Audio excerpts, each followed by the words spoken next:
Super. Bon, rebonjour à toutes et à tous. Merci d'être connectés de bon matin.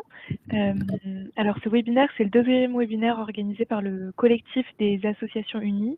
Pour celles et ceux qui ne connaîtraient pas, même si je pense qu'il n'y en a pas beaucoup ici, on est un collectif de 42 associations qui agissent dans les champs de l'hébergement et du logement. On fait du plaidoyer collectif ensemble et sur divers sujets en réaction à l'actualité. Et on avait envie de lancer une série de webinaires où on donne la parole aux associations membres du CAU pour mettre en valeur leurs études, leur travail. Le premier, c'était avec la FNASAT, donc sur les politiques d'accueil des gens du voyage. Et ce deuxième webinaire, c'est une présentation du dernier rapport du Secours catholique sur l'état de la pauvreté en France. Et donc, je vais laisser la parole à Mathilde et Raphaël pour le présenter. On va avoir une petite vingtaine, 30 minutes de présentation, voire un peu plus, et vous aurez un bon temps de questions à la fin. Donc, voilà, vous pourrez poser vos questions à la fin de ce webinaire. Je laisse la parole à Mathilde et Raphaël, et merci à eux d'être là. Ouais, merci Maïder.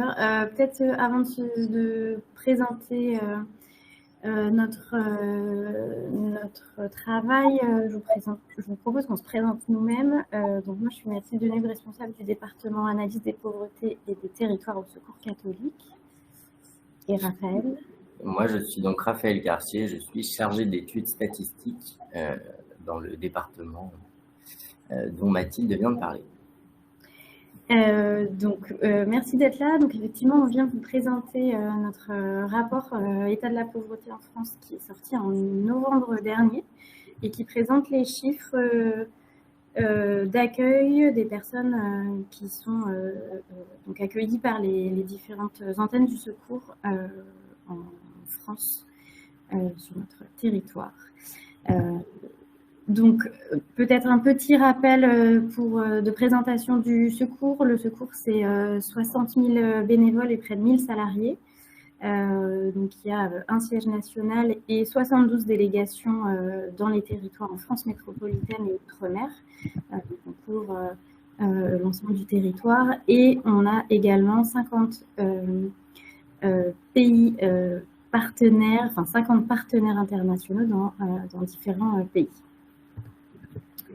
Donc le rapport, ce qui contient cette année, en fait, on a chaque année une thématique qui est traitée dans notre rapport, et cette année, on a voulu traiter de la situation de précarité des femmes, parce que vous verrez, on a l'un des résultats du rapport, c'est qu'on note une féminisation de la pauvreté.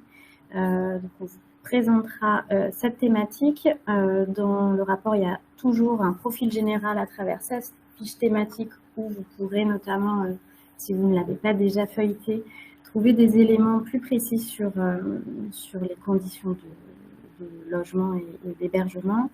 Et enfin, pour cette année, on a enrichi le rapport donc de textes collectifs qui ont pu être coécrits avec des femmes en situation de précarité, dont on pourra parler un petit peu plus tard. Mais l'objectif, c'est d'avoir effectivement, au-delà des statistiques et d'une photographie un peu froide de la pauvreté, de se dire comment on vient enrichir avec le témoignage des personnes concernées ces situations de pauvreté. On a également un grand entretien et un regard critique de Cynthia Fleury sur la manière dont la société prend soin. Et enfin, des regards thématiques et théologiques au regard de notre plaidoyer et de notre action. Alors, le profil général, rapidement, donc là, notre rapport statistique, il est issu de près de 50 000 fiches statistiques. Donc, en fait, c'est de la collecte de 50 000 situations de personnes accueillies, où on vient récolter des informations sur la démographie, la situation face à l'emploi, les ressources, les conditions de vie. Pour préciser, en 2022, donc là, le rapport 2023, il fait état des personnes qui ont été accueillies en 2022. Et on a accueilli près d'1 million de personnes, dont près de la moitié d'enfants. En termes de démographie, donc on voit une surreprésentation des ménages qui sont composés d'un seul adulte, avec ou sans enfants. et notamment des ménages composés de femmes seules, donc, notamment mères isolées, qui sont le troisième type de ménage qu'on rencontre avant les couples avec enfants. Et ces femmes seules, elles ont pour âge médian 41 ans pour les Françaises et 36 ans pour les étrangères. Donc on est quand même sur des femmes assez jeunes. Également, ce qu'on peut voir sur la démographie des personnes qu'on accueille, c'est que cette population, elle est majoritairement jeune, malgré un vieillissement continu des personnes rencontrées. On voit effectivement que on a une part des plus de 60 ans qui augmente de manière assez significative dans nos publics.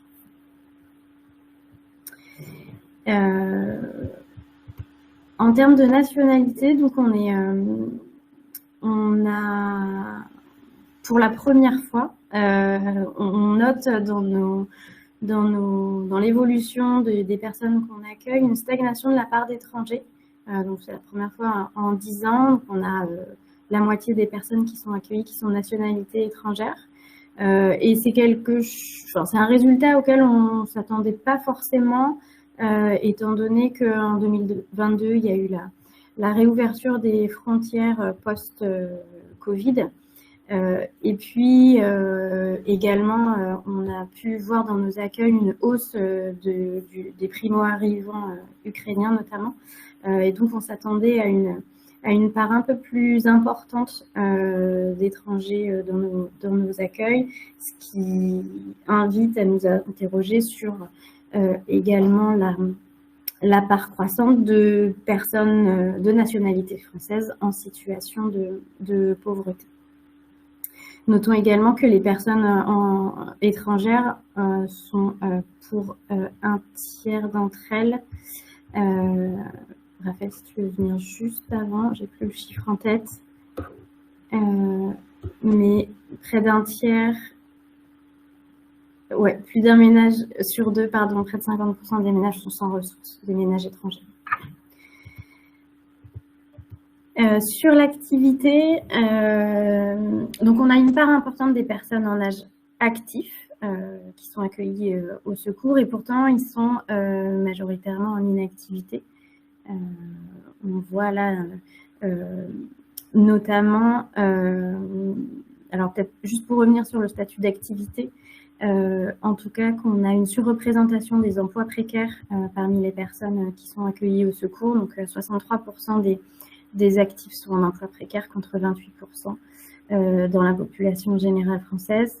Et ce qu'on note, c'est que la situation des personnes qui sont au chômage, elle se dégrade dans le temps, avec notamment pour 2022 une baisse de leur niveau de vie de 40 € et également une augmentation du chômage de longue durée. Et en termes d'inactivité, on a voulu faire un focus sur cette caractéristique-là parce que c'est quelque chose c'est un statut qui augmente largement depuis 2012 auprès des publics qu'on accueille. On voit qu'entre 2012 et 2022, il y a eu une augmentation de près de 15 points de pourcentage. Passant de 44 à 61% de personnes en situation d'inactivité. Voilà, et donc même si on met de côté les personnes qui sont sans droit au travail, on voit que cette augmentation, elle est quand même là, mais dans une moindre mesure. C'est le graphe du milieu que vous pouvez voir.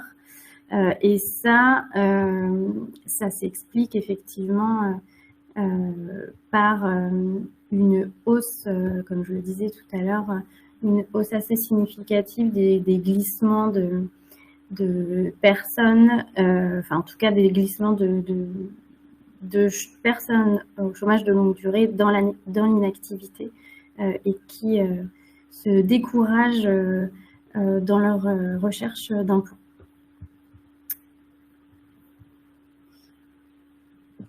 Moi, je vais continuer du coup, sur tout ce qui est un petit peu conditions de vie, donc toujours sur le profil général des personnes qu'on accueille. Donc en termes de, pour rappel, en fait, en 2022, on a un contexte inflationniste très fort en France avec une hausse en moyenne de 5,2% des prix à la consommation, notamment des biens alimentaires avec une hausse de 7% et des biens liés, des prix de l'énergie, plus de 23%. Donc nous, ce qu'on observe, c'est une hausse des demandes qui sont en lien avec l'alimentation, l'énergie et les transports, le paiement de factures, par exemple.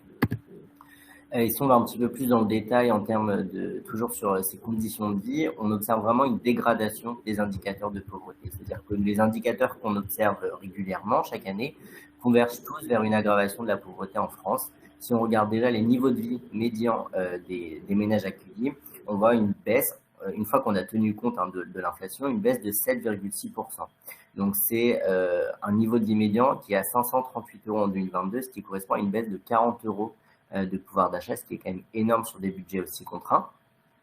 Si on regarde également la part de ménages qui ne perçoivent aucune ressource financière, on observe une hausse de 2 points, ce qui est vraiment considérable en seulement un an, et notamment chez les personnes de nationalité française. Donc aujourd'hui, on a près d'un ménage sur 4, qu'il soit de nationalité française ou étrangère, qui ne perçoit aucune ressource.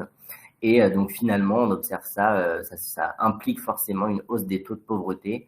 Et aujourd'hui, les personnes qui ont été accueillies en 2022 sont pour 95% considérées comme pauvres, puisque avec un niveau de vie inférieur au seuil de pauvreté. Et même 3/4 de ces ménages vivent dans une situation d'extrême pauvreté, ce qui est 23 fois plus qu'en population générale. Si on regarde de manière un petit peu plus précise toujours ces conditions de vie, donc je reviendrai un petit peu plus sur le logement juste après, mais on observe il y a eu une hausse de la part de ménages en logement précaire. On était sur une hausse avant le Covid, puis maintenant, juste pendant le Covid, il y avait une stagnation de la part de ménages qui vivaient en logement précaire. Mais aujourd'hui, on est encore sur une petite hausse après la fin de la crise sanitaire, avec près d'un ménage sur 3 qui vit dans cette situation. Et pour les étrangers, c'est presque 2 fois plus, puisque 6 ménages étrangers sur 10 vivent en logement précaire. Si on s'intéresse également, nous, on fait un calcul du non-recours au RSA chaque année. Et là, on a une nette hausse du non-recours au RSA avec plus d'un tiers des ménages, enfin un tiers des ménages qui sont éligibles au RSA et qui pourtant ne le perçoivent pas. Et alors, un résultat assez paradoxal, comme je le disais, on est sur un contexte inflationniste avec une hausse des prix alimentaires, des prix de l'énergie. Mais finalement, nous, on n'observe pas de hausse de la part de ménages en situation d'impayés. Alors, on est quand même, deux raisons, on est quand même sur des niveaux extrêmement élevés déjà. C'est-à-dire que 61% des ménages sont en situation d'impayés parmi ceux qui vivent en logement stable. Le logement reste toujours le premier poste d'impayé, que ce soit le loyer ou les factures d'énergie. Donc c'est stable, mais à des niveaux très élevés. Et en fait, des analyses un peu plus qualitatives montrent que ces ménages font tout en fait pour ne pas se retrouver en situation d'impayé, pour ne pas se faire expulser par exemple de leur logement, et donc vont se priver, par exemple, vont sauter des repas, etc. pour pouvoir payer et régler leurs factures.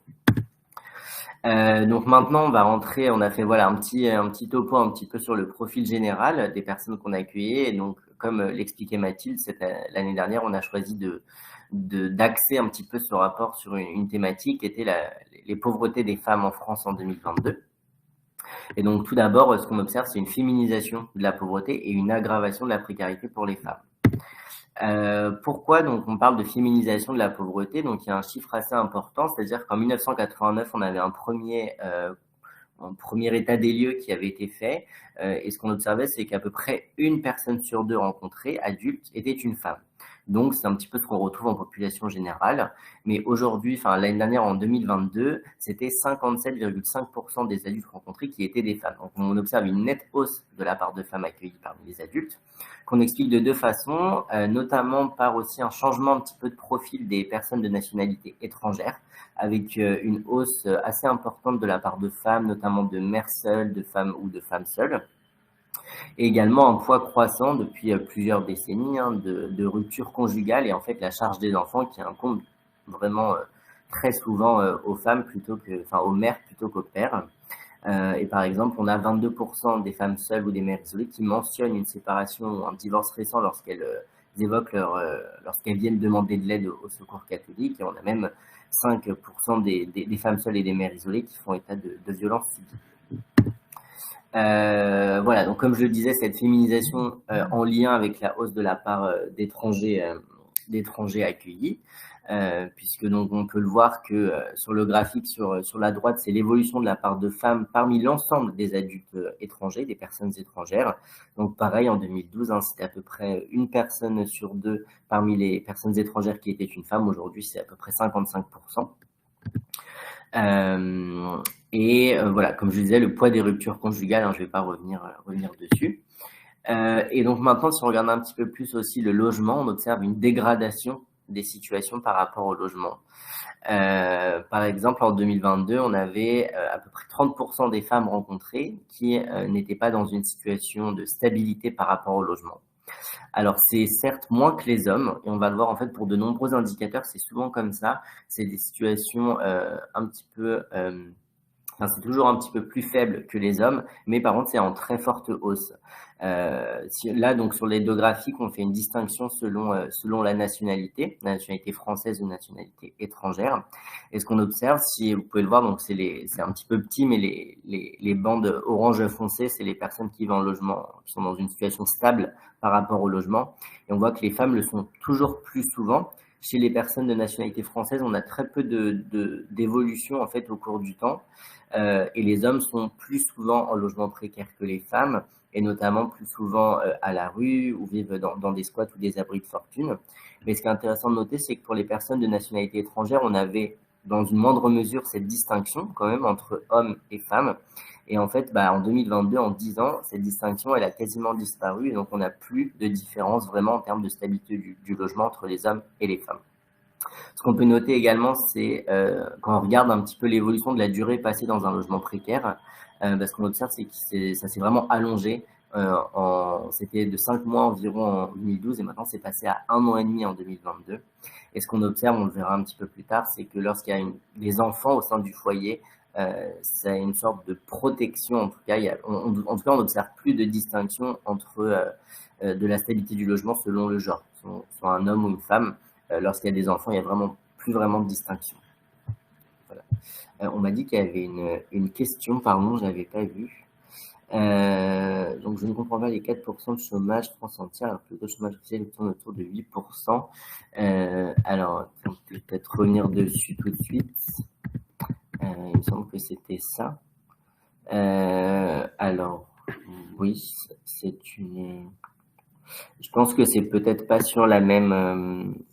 le même échantillon. Je n'ai plus en tête exactement l'échantillon qui avait été pris ou la source. C'était l'INSEE, c'est sûr, mais peut-être qu'on n'avait pas pris exactement le même échantillon et qu'on avait ce taux de chômage là. Voilà. Je vais peut-être continuer. Donc on en était. Voilà, donc ça c'était ça. On parlait également d'une aggravation de la pauvreté pour les femmes. Donc là, vous pouvez voir, c'est l'évolution de la part d'hommes et de femmes qui ne perçoivent aucune ressource financière. Donc c'est en très forte hausse depuis 2010, à la fois pour les hommes et pour les femmes. Mais ce qu'on observe, c'est qu'il y a quand même une réduction un petit peu au cours du temps entre les femmes et les hommes. Les femmes étaient moins souvent dans ces situations d'extrême précarité que les hommes, mais tendent quand même les deux tendent quand même un petit peu à converger. Et notamment parmi les personnes de nationalité étrangère, c'est assez flagrant sur ce graphique. Comme vous pouvez le voir, donc les deux graphiques du bas, c'est pour les personnes françaises et les deux graphiques du haut pour les personnes de nationalité étrangère. Et ce qu'on observe, là aussi, les femmes étaient dans une moindre mesure sous le seuil d'extrême pauvreté que les hommes. Mais par exemple, on a vraiment des écarts qui tendent à se diminuer entre les hommes et les femmes au cours du temps, et notamment pour les personnes de nationalité étrangère, où en 2022, on n'a plus aucune distinction, en fait, avec des taux extrêmement élevés à près de 93%. Également, donc, on en parlait tout à l'heure, un éloignement croissant du marché du travail. Ce qui est intéressant de noter, c'est que les hommes sont autant en emploi que les femmes. Parmi les personnes qu'on a accueillies au Secours catholique, 17% de ces personnes sont en emploi. Mais elles sont quand même plus souvent inactives. Les femmes, là, on peut le voir sur le graphique. Donc, inactives, on met des guillemets puisque c'est vraiment au sens de la statistique publique. On parle d'inactivité. Voilà, mais on a quand même sur une progression, comme le disait Mathilde, de l'inactivité pour les hommes et les femmes. Par contre, si on regarde un peu plus en détail, on est vraiment sur des formes d'activité et d'inactivité différentes entre les hommes et les femmes. Donc certes, les hommes et les femmes sont autant en emploi, mais les femmes, par exemple, sont plus de 2 fois plus souvent à temps partiel que les hommes. 34% des femmes à temps partiel contre 16% des hommes, ce qui va forcément avoir en fait un impact sur leurs ressources, mais également sur leur retraite vers à des âges un peu plus âgés. Et même les situations d'inactivité sont différentes entre les hommes et les femmes, puisque les femmes sont 6 fois plus souvent au foyer que les hommes. On va voir dans une autre partie que c'est vraiment lié à la présence des enfants et à la charge un petit peu des enfants. Voilà, et là je laisse Mathilde présenter brièvement la partie sur les femmes et les territoires. Oui, alors on a fait dans le rapport un focus sur les situations de pauvreté des femmes au regard des territoires. Donc, ce qu'on note, c'est que il y a davantage de précarité en milieu urbain et une surreprésentation des femmes en milieu rural. Donc, en milieu urbain, on a 53% des hommes et 51% des femmes accueillies qui vivent en milieu urbain contre 38% de la population française. Mais là, quand on regarde le graphe sur votre droite, on voit bien que dans les zones intermédiaires et rurales, il y a une majorité de femmes selon la densité de population, notamment près de 60% des femmes en zone rurale. Voilà. Également sur la dimension territoriale, on voit une intensité de la pauvreté en zone urbaine, notamment parce qu'on voit des visages un peu particuliers entre pauvreté rurale et pauvreté urbaine. En zone urbaine, on note davantage de femmes qui sont de nationalité étrangère et donc avec beaucoup moins de ressources que des femmes de nationalité française. Et notamment dû à un statut administratif instable. Il y a également une part importante de femmes en logement instable, plus de 20% des 3 premières catégories que vous pouvez voir sur le graphe à droite, donc grands centres urbains, grands centres urbains intermédiaires et petites villes. Là, on a plus de 20% de femmes qui sont dans ces catégories-là. Et puis, en zone urbaine, les demandes qui sont faites auprès de nos antennes par ces femmes sont davantage liées à l'aide alimentaire que d'autres besoins. On verra juste après pour les zones rurales, où là, les besoins sont plus spécifiques. Enfin, on va dire, voilà, des spécificités liées aux zones rurales, mais qui sont plutôt en stabilité par rapport aux années précédentes. Donc, on a 37% des femmes qui vivent en zone rurale et qui ont des demandes relatives aux factures d'énergie, donc tout ce qui va être lié aux charges du logement. On voit également que 22% des femmes qui vivent en zone rurale ont aussi des demandes liées à la mobilité, ce qui n'est pas surprenant par rapport aux années précédentes. Alors, je vois que le temps file un petit peu pour laisser la place aux questions. Je vais essayer de présenter brièvement donc, cette partie 3. Vous avez le temps. Hein. Ok. Puisque voilà, comme je disais tout à l'heure, il y avait vraiment cette charge des enfants. En fait, quand on s'intéresse aux femmes et à leur situation de précarité, en tout cas, nous, dans nos statistiques, on montre qu'on a une part très importante quand même de mères seules, ces familles monoparentales et notamment des mères seules. Donc, d'où l'intérêt un petit peu de faire un petit peu un focus sur le lien entre la pauvreté des femmes et le fait d'avoir des enfants.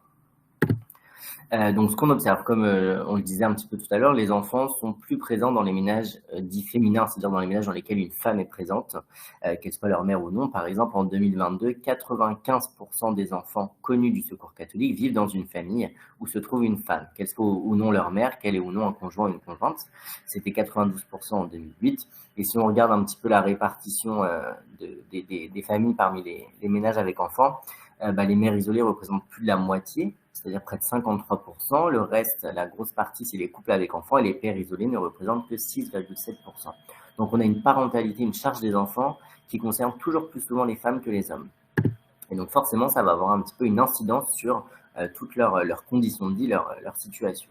Les ménages avec enfants ont également des demandes spécifiques, c'est-à-dire c'est toujours des demandes qui sont en lien avec, en fait, c'est vraiment préserver l'enfant et essayer de contenir un petit peu de masquer un petit peu les stigmates de la pauvreté sur les enfants, les épargner un petit peu, puisque c'est toujours une aide, plutôt de l'aide alimentaire, de l'aide également au niveau des vestiaires, des vêtements, également un accompagnement scolaire ou à la parentalité. Et ce sont des ménages qui vont relativement moins demander de l'aide par rapport à une recherche de logement ou une recherche d'emploi.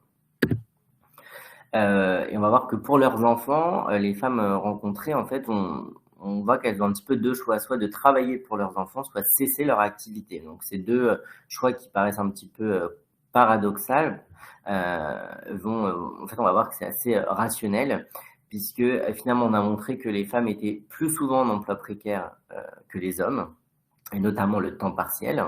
Mais ce qui est intéressant de noter, c'est que, par exemple, parmi l'ensemble des femmes, les ménages qui ont les taux d'activité les plus élevés, ce sont les mères isolées. C'est-à-dire que les mères seules, qui ne vivent qu'avec leurs enfants et qui ne peuvent pas compter sur d'autres ressources liées à un conjoint ou une conjointe, travaillent, en fait, ce sont elles qui travaillent le plus souvent. Et ce qu'on observe, c'est que la présence aussi d'enfants au sein des couples, c'est intéressant sur ces deux graphiques, juste on va regarder un petit peu plus en détail. Les deux graphiques de gauche, donc en fait, c'est la situation des professionnels, des hommes et des femmes qui sont en couple avec des enfants. Et les deux graphiques de droite, c'est la situation aussi d'activité des hommes et des femmes qui sont également en couple, mais sans enfants. Et ce qu'on observe, c'est que parmi les couples avec enfants, c'est tout le temps la femme qui va cesser son activité le plus souvent. On voit qu'il y a parmi toutes celles, parmi toutes les personnes, 46% des femmes en couple avec enfants sont en activité contre 63% des hommes. Et par contre, elles sont beaucoup plus souvent en inactivité dite classique. Inactivité classique, c'est plutôt tout ce qui est lié au foyer, les personnes au foyer, etc. Donc, elles sont 2 fois plus. Et par contre, si on regarde les couples sans enfants, cette fois-ci, on voit qu'il n'y a aucune distinction presque, en tout cas pas de différence significative entre les hommes et les femmes. Les femmes en couple sans enfants travaillent autant que les hommes en couple sans enfants. Donc, c'est vraiment le fait d'avoir des enfants, de devoir s'en occuper même en couple, c'est la femme qui, le plus souvent, va arrêter son activité. Par rapport au logement, donc c'est ce que je disais un petit peu tout à l'heure, je ne vais pas revenir dessus forcément dans le détail. Donc, ce qu'on observe quand même, ce qui conditionne avant tout la stabilité du logement, c'est évidemment le statut administratif, donc nationalité et statut administratif, puisque 87% des ménages dont la personne de référence est française sont en logement stable. Ce chiffre tombe à 70% lorsqu'on regarde les personnes de nationalité étrangère, mais dont le statut administratif est stable. Et ce chiffre chute à 22% lorsque la personne de référence est étrangère avec un statut légal précaire. Après, ce qu'on observe quand même également, si on fait statut par statut un petit peu, on voit que les ménages avec enfants vivent quand même plus souvent en logement stable que les ménages sans enfants. Et c'est notamment dû au parc social. Donc, on n'a pas le graphique ici, mais quand on regarde un petit peu les ménages qui vivent dans un logement du parc social, c'est vraiment le fait d'avoir des enfants, puisque c'est pris en compte dans les critères d'accessibilité aux logements sociaux. Également, pour les hébergements d'urgence, on sait que il y a des critères de priorisation qui peuvent être mis en place, et notamment la présence d'enfants, même si aujourd'hui c'est de plus en plus compliqué, même avec des enfants en très bas âge. Et en termes de ressources et niveau de vie, là aussi, il y a un paradoxe assez intéressant, c'est-à-dire que ce qu'on observe, c'est que vivre avec des enfants, finalement, ces ménages-là, ce sont les ménages qui vont le moins souvent ne percevoir aucune ressource financière. Donc, en fait, vivre avec des enfants, il y a quand même des petits filets de sécurité qui permettent de percevoir des ressources, même très faibles. Mais finalement, quand ces ménages qui vivent avec enfants, c'est quand même les ménages qui sont surreprésentés parmi les ménages dont le niveau de vie est inférieur au seuil d'extrême pauvreté. Donc certes, ils ne perçoivent pas aucune ressource, mais ces ressources sont quand même très minimes et très faibles et ne permettent pas à ces ménages de s'en sortir et de vivre dignement. Et enfin, je laisse la parole à Mathilde pour faire une typologie un petit peu sur 4 profils de femmes les plus rencontrées. Oui, merci Raphaël. Donc effectivement, pour terminer, on présente 4 profils. Alors, ce pas des profils types, mais c'est ce qui ressort un peu de cette thématique et du rapport et des profils qu'on a aussi pu enrichir, donc comme je vous le disais tout à l'heure, avec les groupes de coécriture avec les personnes concernées, les groupes de femmes sur le territoire en délégation. Donc tout d'abord, on a le premier profil qu'on peut mettre en avant, ce sont les femmes au chômage ou en exerçant un emploi. Donc on les a estimées à 38%. Elles sont pour 47% d'entre elles des mères isolées qui expriment un besoin d'aide pour régler des factures liées au logement. Donc charges, loyer, énergie. Et donc 62% d'entre elles sont quand même en situation d'impayé. Elles sont de tout âge, mais effectivement en situation, en tout cas en âge d'activité.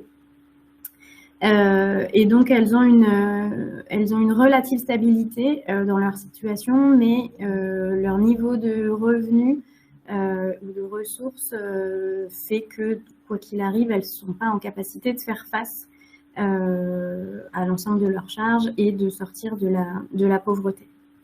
On a ensuite les femmes étrangères au statut administratif précaire, donc on estime à 29% des personnes accueillies. Donc 90% d'entre elles vivent dans des pôles de plus de 50 000 habitants, donc ce que je vous disais tout à l'heure sur le visage de la précarité urbaine. 74% sont sans droit au travail et 14% d'entre elles demandent une aide dans leur démarche administrative auprès de nos bénévoles. Et ce qu'on peut quand même noter, c'est que 67% d'entre elles sont sans ressources et près de 3/4 n'ont pas accès à un logement stable. Donc on est face à des femmes qui sont dans une situation de grande précarité structurelle qui est bien évidemment liée à leur situation à leur statut administratif, pardon. Du coup, qui fait que sans droit, elles sont exclues de tous les mécanismes de solidarité ou presque. Les femmes plus âgées isolées, donc 11% de femmes accueillies, elles sont pour la plupart de nationalité française et vivent seules. Donc il y a un vrai... la question de l'isolement, en tout cas, comme dimension de pauvreté pour ces femmes est assez important. Elles vivent pour un tiers d'entre elles dans des communes de moins de 5 000 habitants, donc il y a des questions et des enjeux de mobilité, d'accès aux services publics, etc. Elles sont donc plus âgées, donc elles ont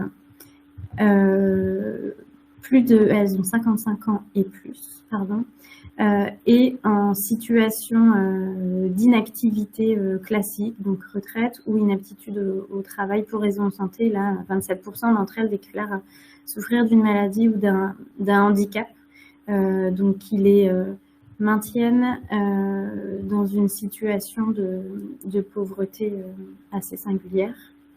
Et enfin, pour terminer, les jeunes femmes éloignées de l'emploi. Donc là, c'est un panel un peu plus petit, 7% de ce type-là.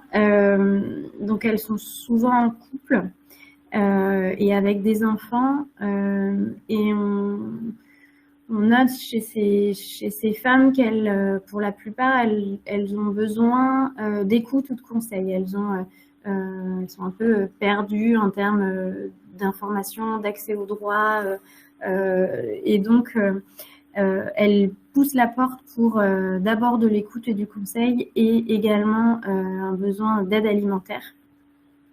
Elles sont assez jeunes, elles ont moins de 40 ans et leur niveau de revenus est assez faible, 630 € de revenu médian, avec près de la moitié de ce revenu qui est...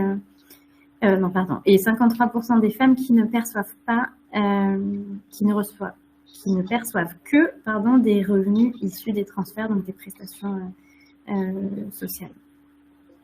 Et leur situation est effectivement exacerbée par la charge des enfants. Et vous pourrez retrouver, là on est allé assez rapidement dans la présentation du rapport, mais vous pourrez trouver l'enrichissement justement de ces profils au regard des textes de coécriture, enfin, des textes qu'on a pu coécrire avec les femmes concernées sur 3 territoires pour justement mettre en avant la dimension territoriale urbaine, rurale et l'impact du milieu, en tout cas des modes de vie sur les situations de pauvreté. Et donc on a notamment travaillé avec 3 groupes à Sauzet-Haussay dans les Deux-Sèvres, Grenoble avec une maison de famille et à Belay dans l'Ain avec des personnes plus âgées et dont l'isolement était source de pauvreté.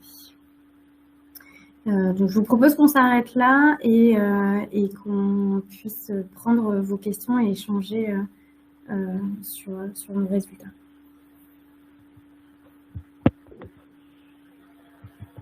Merci. N'hésitez pas à prendre la parole ou à poser votre question dans le chat. Et sinon, moi, j'en avais une première pour commencer. Déjà, vous y arrivez un peu à la fin. Est-ce que vous faites des recommandations dans le rapport? Et si oui, est-ce que vous en avez quelques principales que vous aimeriez souligner? Et une deuxième, si vous pouvez répondre en même temps, sur la présence d'enfants. Est-ce que, je ne sais pas si vous avez donné ce chiffre, est-ce que vous observez globalement une hausse de la part des enfants que vous observez?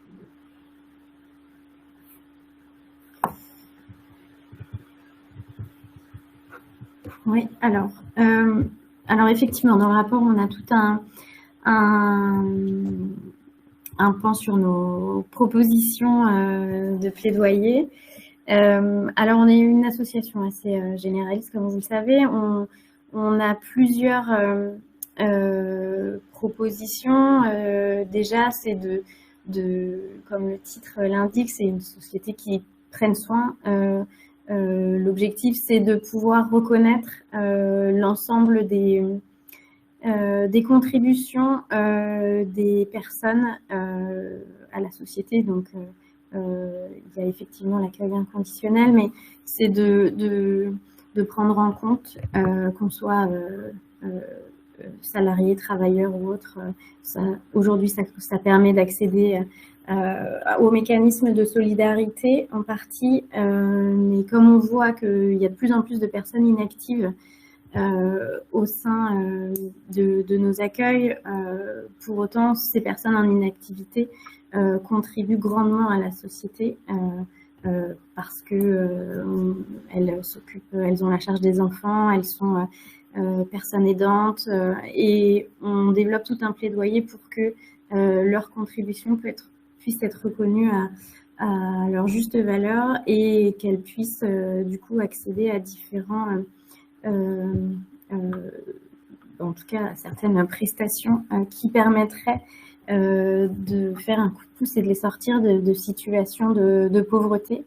En termes d'accès au logement,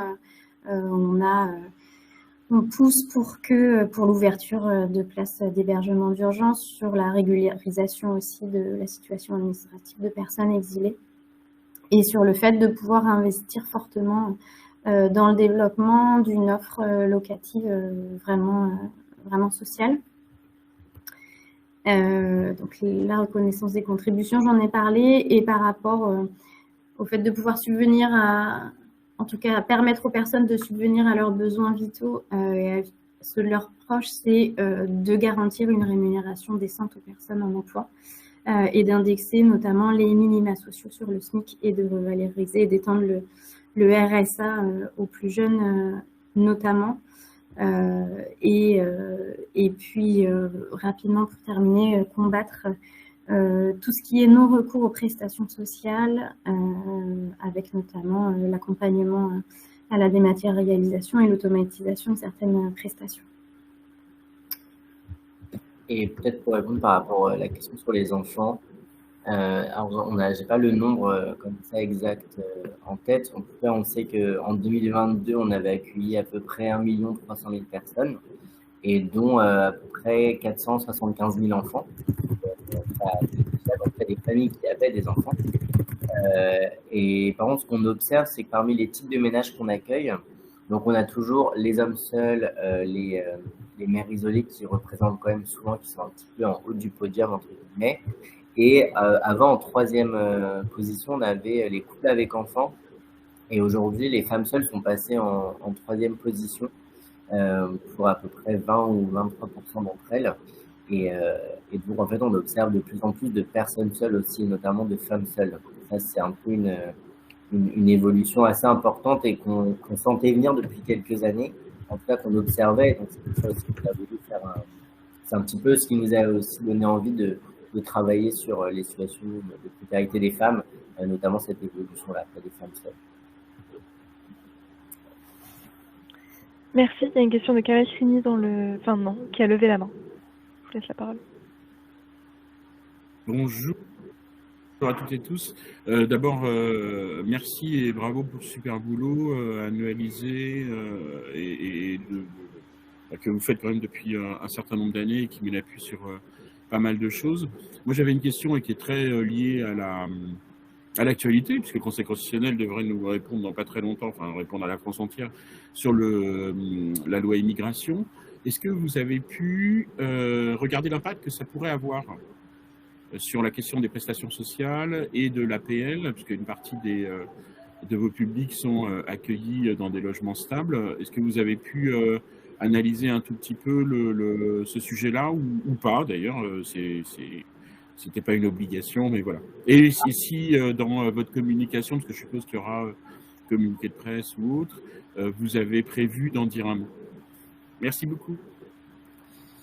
Alors ça, donc c'est pas la première fois qu'on nous le demande sur les estimations par rapport aux potentiels effets de la loi d'immigration telle qu'elle a été présentée, votée aujourd'hui, le seul problème, nous, c'est on a un petit peu du mal à faire des estimations comme ça, des prévisions, puisque il nous manque en fait des informations assez importantes sur les personnes et notamment sur les personnes de nationalité étrangère. En fait, cette question, elle se pose déjà quand on calcule le non-recours. Le non-recours pour les personnes de nationalité française, c'est plutôt simple à calculer.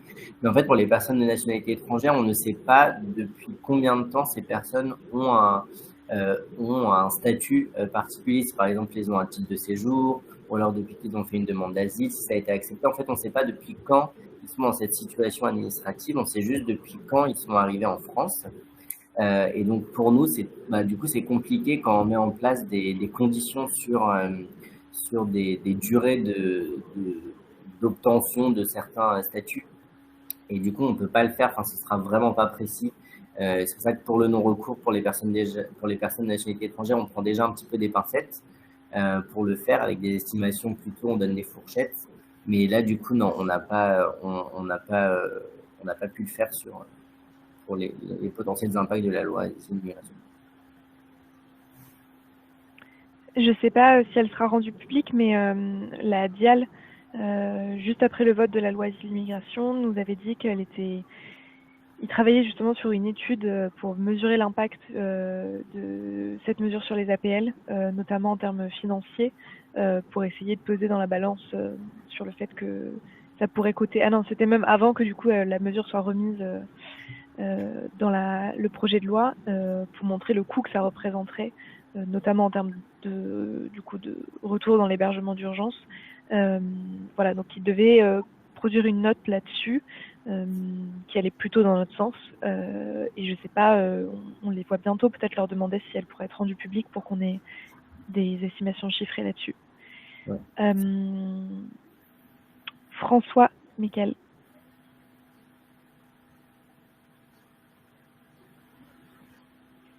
Le micro est éteint, il faut l'activer.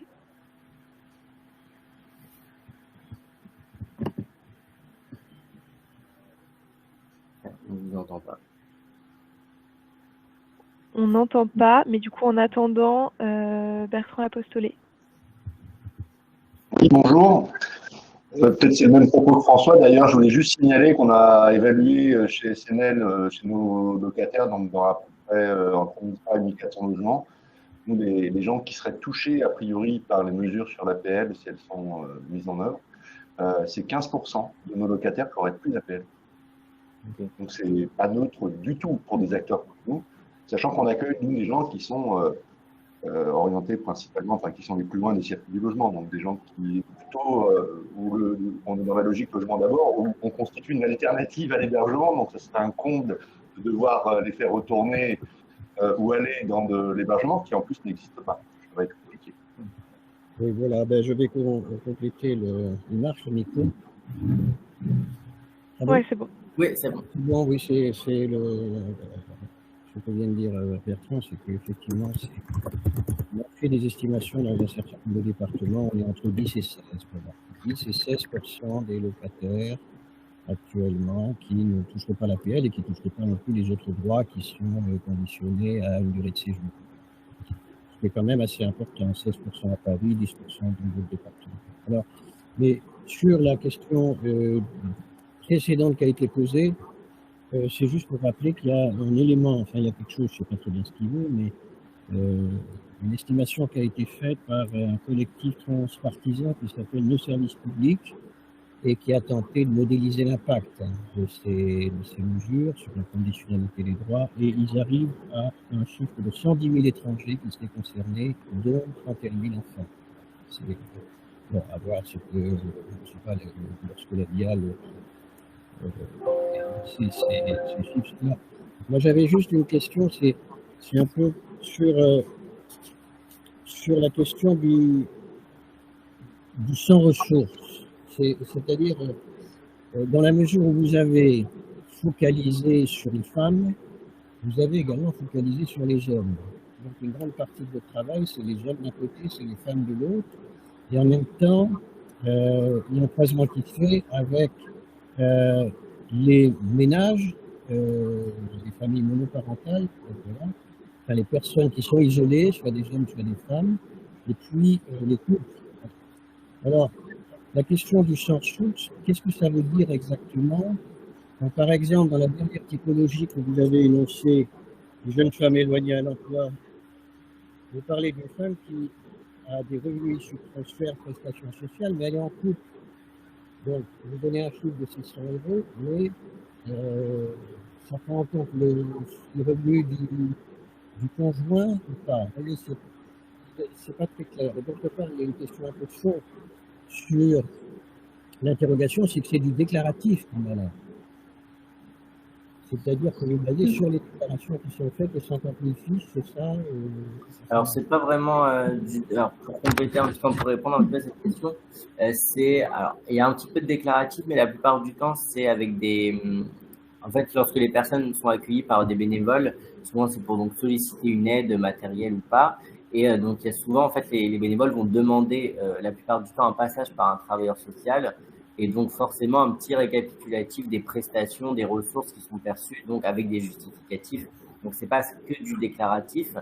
Et par contre, ça, oui, nous, dans nos fiches, à l'heure actuelle, les ressources sont à l'échelle du ménage. Donc, on ne sait pas qui perçoit quoi dans le ménage. On sait juste, voilà, que le ménage perçoit ce type de ressources et pour un montant global de temps. Voilà ce qu'on sait. Donc, c'est vrai qu'on ne peut pas forcément aller plus dans le détail que ça. Et après, nous, oui, la question des personnes sans ressources, on a des collègues qui travaillent vraiment spécifiquement sur ces ménages-là, parce que la plupart du temps, donc, ce sont des ménages de nationalité étrangère dont le statut ne leur permet pas en fait de travailler ou d'avoir accès aux prestations sociales, aucun filet de sécurité. Et pour les personnes de nationalité française, parce qu'il y en a quand même, il y a un certain nombre, c'est beaucoup des ruptures de perception qui arrivent assez fréquemment et en fait qui mettent complètement en galère les personnes. Et comme nous, nos fiches, c'est vraiment une photographie, un instant T de la situation des ménages. ça arrive que du coup on ait cette situation-là de rupture de perception ou de retard ou de droits qui sont arrêtés à un certain moment. Merci. Et on va prendre une dernière question. Il y a Thierry Verrier qui pose une question dans le chat. Je ne sais pas si vous pouvez la lire. Ah oui.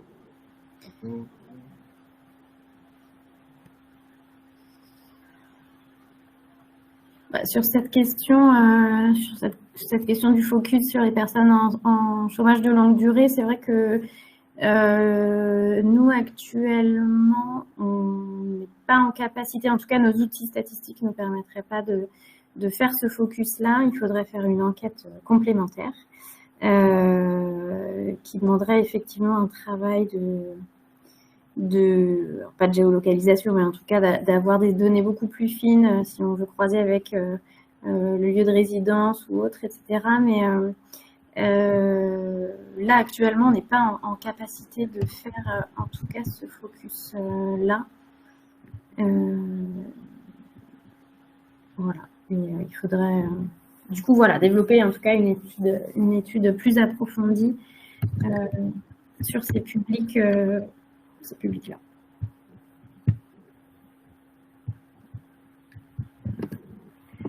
Et on est davantage, juste pour compléter peut-être sur cette partie-là, on est davantage investi dans l'expérimentation territoire zéro non-recours que territoire zéro chômeur de longue durée, même si on est quand même investi dedans, mais ce serait certainement une enquête à mener plus largement au niveau de l'expérimentation et interassociatif. Eh bien, merci. Je vois pas d'autres questions. Ah oui. Savez-vous si quelqu'un travaille sur le rapport entre l'évolution du volume de contrats de détachement et celle du travail dissimulé? Non, là c'est assez précis. On a quelqu'un qui travaille sur, une collègue qui travaille sur la traite et tout ce qui peut un petit peu en découler, l'exploitation des personnes. Donc sûrement le travail dissimulé. Après voilà, sur ce lien comme ça, je ne sais pas. Enfin moi je ne sais pas te répondre. Ouais, c'est moi qui posais la question. Je me doute bien que c'est un petit peu au-delà de votre scope, mais il me semble que c'est un truc qu'on devrait collectivement regarder, parce qu'il y a dans le passé une d'évidentes corrélations entre certaines mesures législatives et certains besoins en main-d'œuvre plus ou moins officiels et plus ou moins exprimés par certains secteurs qui en dépendent.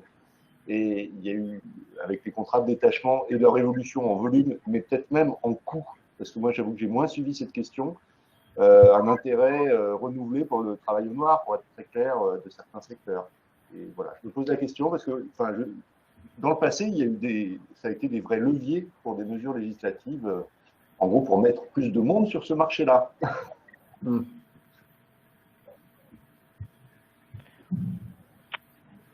Eh bien, on arrive à la fin de ce webinaire. Merci Mathilde et Raphaël pour votre présentation. Il sera disponible, on a enregistré, il sera disponible sur le site du collectif des associations unies dans la semaine.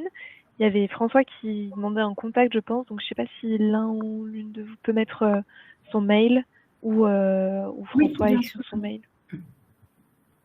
Oui, pour la demande d'intervention, oui, on peut voir ensemble. Et s'il y en a certains qui représentent une autre organisation du CAU, je rappelle que vous pouvez proposer un webinaire pour présenter une étude, un sujet particulier sur lequel vous travaillez et sur lequel vous souhaiteriez informer et former les autres membres du CAU. Merci et bonne journée. Merci à vous, bonne journée. Au revoir.